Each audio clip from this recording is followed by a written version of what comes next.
Hey there, welcome to week 189 of my renovation here on Iris Street.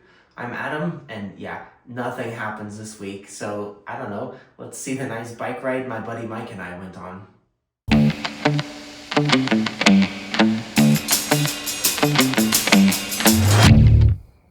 Hey guys, like I said, it's week 189, and nothing happens this week, but I did think the sun was really nice in the kitchen, and happy with how it looks. Just a quick shot or two of the kitchen during the golden hour.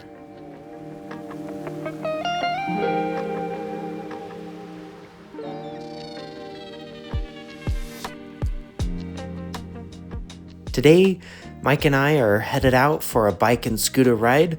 Since he's visiting and the weather's nice, we head out towards the airport. Mike always likes watching the planes take off, and so we just do a nice 25-mile loop today, kind of out and around towards Boulder and back to my house. And yeah, that's it, guys. That's all that happens this week, so I'll catch you back next week. Thanks for tuning in.